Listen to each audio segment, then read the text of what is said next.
ଗୁରୁଦେବ ଯେତେବେଳେ ଦୈହିକ ଭାବେ ଉପସ୍ଥିତ ନଥାନ୍ତି ସେତେବେଳେ ଶିଷ୍ୟ କର୍ତ୍ତବ୍ୟ ହେଉଛି ଗୁରୁଦେବଙ୍କ ନିର୍ଦ୍ଦେଶ ପାଳନ କରିବା ମାଧ୍ୟମରେ ତାଙ୍କର ସେବା କରିବା।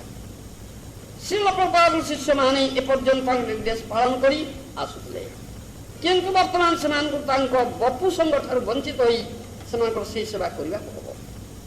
ବର୍ତ୍ତମାନ ସେମାନେ ତାଙ୍କୁ ଦର୍ଶନ କରିବାର ସୌଭାଗ୍ୟରୁ ବଞ୍ଚିତ ହେଲେ। ପ୍ରଥମେ ସେହି ପରିସ୍ଥିତିକୁ ମାନି ନେବା ସେମାନଙ୍କ ପକ୍ଷେ ଅତ୍ୟନ୍ତ କଷ୍ଟକର ଥିଲା, କିନ୍ତୁ ଯେଉଁମାନେ ଐକାନ୍ତିକ ଥିଲେ ସେମାନେ ଅଚିରେ ଉପଲବ୍ଧି କରିଥିଲେ ଯେ ସେମାନଙ୍କଠାରୁ ଦୂରକୁ ଚାଲିଯାଇ ପ୍ରଭୁପାଦ ସେମାନଙ୍କୁ ସବୁଠୁ ବଡ଼ ଉପହାର ଦେଇଯାଇଛନ୍ତି ବିଚ୍ଛେଦ ମାଧ୍ୟମରେ ସେବା। ତେଣୁ ବିପ୍ରଲମ୍ବ ସେବା ହେଉଛି ସର୍ବୋତ୍ତମ ଭାବର ଉପଲବ୍ଧି। ଶ୍ରୀ ଚୈତନ୍ୟ ମହାପ୍ରଭୁ କୃଷ୍ଣ ବିରହରେ ବ୍ରଜଗୋପୀ ମାନଙ୍କର ଭାବ ଅବଲମ୍ବନ କରି ସେ ଶିକ୍ଷା ଦେଇଯାଇଛନ୍ତି। ଶ୍ରୀକୃଷ୍ଣ ଯେତେବେଳେ ତାଙ୍କର ପ୍ରିୟ ବ୍ରଜଗୋପୀ ମାନଙ୍କୁ ଛାଡ଼ି ମଥୁରାକୁ ଚାଲିଗଲେ ସେତେବେଳେ କୃଷ୍ଣଙ୍କ ବିରହରେ ବ୍ରଜଗୋପୀ ମାନେ ଆକୁଳ ଭାବରେ କ୍ରନ୍ଦନ କରିଥିଲେ। ସେମାନେ ଶ୍ରୀକୃଷ୍ଣଙ୍କୁ ଏତେ ଭଲ ପାଉଥିଲେ ଯେ ତାଙ୍କୁ ଛାଡ଼ି ସେମାନଙ୍କ ପକ୍ଷରେ ଜୀବନ ଧାରଣ କରିବା ଅସମ୍ଭବ ଥିଲା। ସେମାନେ ନିରନ୍ତର କୃଷ୍ଣ କଥା ସ୍ମରଣ କରି ରୂପ ଲୀଳା ଇତ୍ୟାଦି କଥା ଆଲୋଚନା କରି ଜୀବନ ଧାରଣ କରୁଥିଲେ।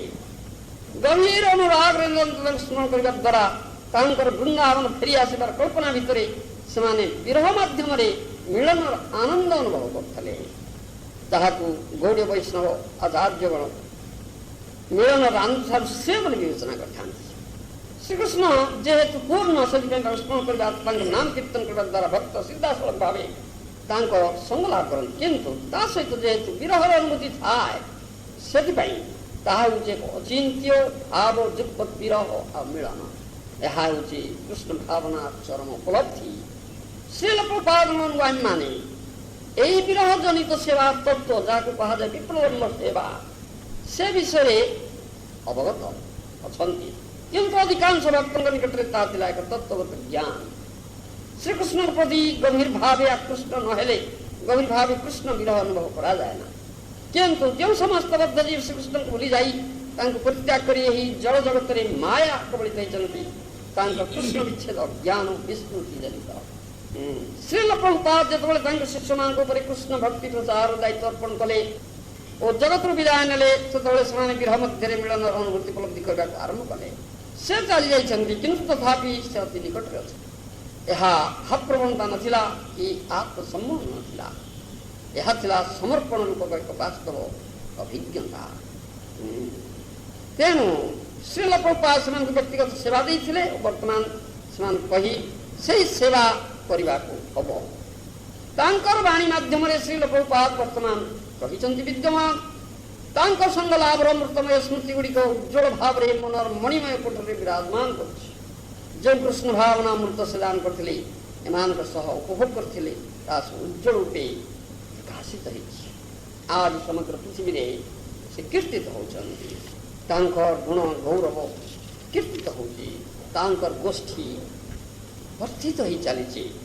ହେବା ଉଚିତ ପ୍ରତି ଘରେ ଘରେ ଏ ବାଣୀ ଘୋଷ ହେବା ଉଚିତ, ସେ ପରିଚିତ ହେବା ଉଚିତ। ସେଥିପାଇଁ ଶ୍ରୀଲ ପ୍ରଭୁପାଦ ଶିଷ୍ୟଗଣ ଅନୁଗାମୀ ଜଗଣ ସମସ୍ତେ ଏହି ସେବାର ବ୍ରତୀ ହେବା ଉଚିତ। ତାହେଲେ ପ୍ରକୃତ ପକ୍ଷେ ଶ୍ରୀଲ ପ୍ରଭୁପାଦଙ୍କ ସେବା ହିଁ ହେବ, ଆଉ ସେ ଆନନ୍ଦ ହିଁ ପାଇବେ। ଏ ହେଉଛି ଆମର କଥା। ପ୍ରଭୁପାଦଙ୍କର ଅସୁସ୍ଥତା ହେଇଥିଲା ଆରମ୍ଭ, ତାପରେ ସେ ଅଧିକ ଅସୁସ୍ଥତା ତାଙ୍କର ବଢ଼ିଗଲା। ମୁଁ ଦେଖିଛି ସେ ମାୟାପୁର ଫେଷ୍ଟିଭାଲ ସମୟରେ, ସେଇଟା ହେଉଛି ମାର୍ଚ୍ଚ ମାସ, ଆଉ ସେ ବୃନ୍ଦାବନ ଫେରି ଆସିଲେ।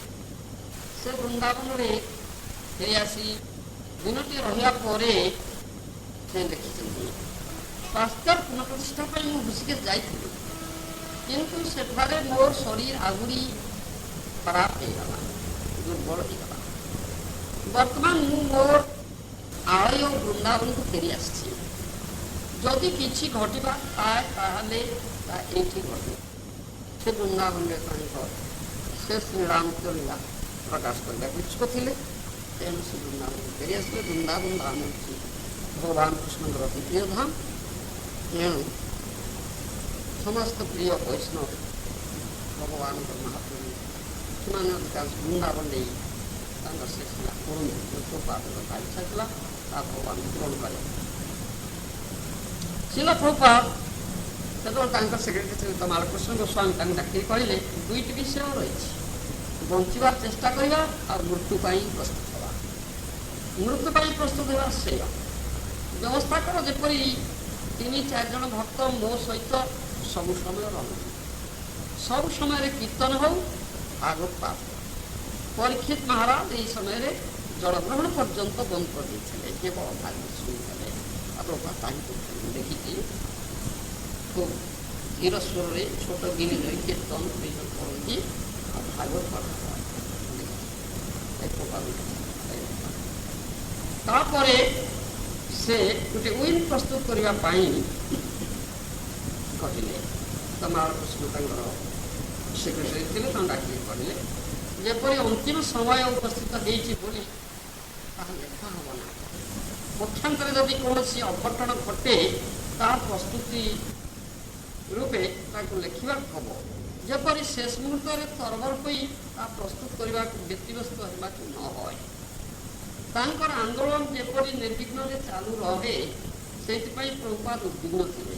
ଇସ୍କନର ସମସ୍ତ ସମ୍ପତ୍ତି ତାଙ୍କ ଶିଷ୍ୟମାନଙ୍କ ପାଖରେ ଗଚ୍ଛିତ ରଖିବାକୁ ସେ ଚାହୁଁଥିଲେ। ଏହିସବୁ ବିଷୟକୁ ନେଇ ବର୍ତ୍ତମାନ ଏକ ୱିଲ୍ ଭଲ ରକମ ପ୍ରକାଶ କରିବାକୁ ହେବ ଏବଂ ସେଥିପାଇଁ ସେ ନିର୍ଦ୍ଦେଶ ଦେଇଥିଲେ ଯେ GBC ସଦସ୍ୟଙ୍କୁ ବୃନ୍ଦାବନୀ ସମବେତ ହୋଇ ଏ ଆୟୋଜନ ଗୁଡ଼ିକ ସମ୍ପୂର୍ଣ୍ଣ କରିବାକୁ ହେବ। ତେଣୁ GBC ଅଧିକାଂଶ ସଦସ୍ୟଙ୍କୁ ଡକାଇଥିଲା, ସେମାନେ ସବୁ ଆସିଥିଲେ। ସତ୍ସ୍ୱରୂପ ମହାରାଜ କହିଲେ ଶ୍ରୀଲ ପ୍ରଭୁପାଦ GBC ପକ୍ଷରୁ ମୋତେ କେତୋଟି ପ୍ରଶ୍ନ ପଚାରିବାକୁ କୁହାଯାଇଛି। ପ୍ରଥମେ ଆପଣ ଯେଉଁମାନଙ୍କୁ GBC ପଦରେ ଅଧିଷ୍ଠିତ କରିଥିଲେ ସେମାନେ ସମସ୍ତେ ଏଠାରେ ଉପସ୍ଥିତ ଅଛନ୍ତି। ଆମମାନଙ୍କର ପ୍ରଶ୍ନ ହେଉଛି ପ୍ରତ୍ୟେକ GBC ସଭ୍ୟ କେତେଦିନ ପର୍ଯ୍ୟନ୍ତ ତାଙ୍କର ଦାୟିତ୍ୱ ବହନ କରି ସେହି ପଦରେ ରହିପାରିବେ? ଧୀରେ ଧୀରେ ଗମ୍ଭୀର ଭାବରେ ପ୍ରଭୁପାଦ କହିଲେ ସେମାନେ ଯାବଜ୍ଜୀବନ ସେହି ପଦରେ ଅଧିଷ୍ଠିତ ହେବେ। ମନୋନୀତ ବ୍ୟକ୍ତିକୁ ଯେତେବେଳେ କୌଣସି ପଦରେ ଥରେ ଅଧିଷ୍ଠିତ କରାହେବ ସେତେବେଳେ ଆଉ ତାଙ୍କୁ ସେହି ପଦରୁ ଅନ୍ତର କରାହେବ ନା। ଉପଯୁକ୍ତ ଲୋକ ମିଳିଲେ ତାଙ୍କୁ ମୁତୟନ କରାଯାଇପାରିବ। ପରବର୍ତ୍ତୀ ପ୍ରଶ୍ନ, ଆପଣଙ୍କ ଅନୁପସ୍ଥିତିରେ ଭବିଷ୍ୟତରେ କିପରି ଦୀକ୍ଷା ଦିଆହେବ? ହଁ, ଶ୍ରୀଲ ପ୍ରଭୁପାଦ କହିଲେ ମୁଁ ତୁମମାନଙ୍କ ମଧ୍ୟରୁ କେତେ ଜଣଙ୍କୁ ମନୋନୟନ କରିବି। ତାଙ୍କର ଭକ୍ତି ବେଦାନ୍ତ ତାତ୍ପର୍ଯ୍ୟରେ ସେ ଯାହା ବହୁବାର ବର୍ଣ୍ଣନା କରିଛନ୍ତି ବର୍ତ୍ତମାନ ତାହା ହିଁ କାର୍ଯ୍ୟରେ ବନ୍ଦ କରିବାକୁ ଯାଉଛନ୍ତି। ତାଙ୍କର ଶିଷ୍ୟମାନେ ଗୁରୁ ହେବାର ଗୁରୁତ୍ୱ ବିଷୟରେ ଶିକ୍ଷା ଗ୍ରହଣ କରିବେ।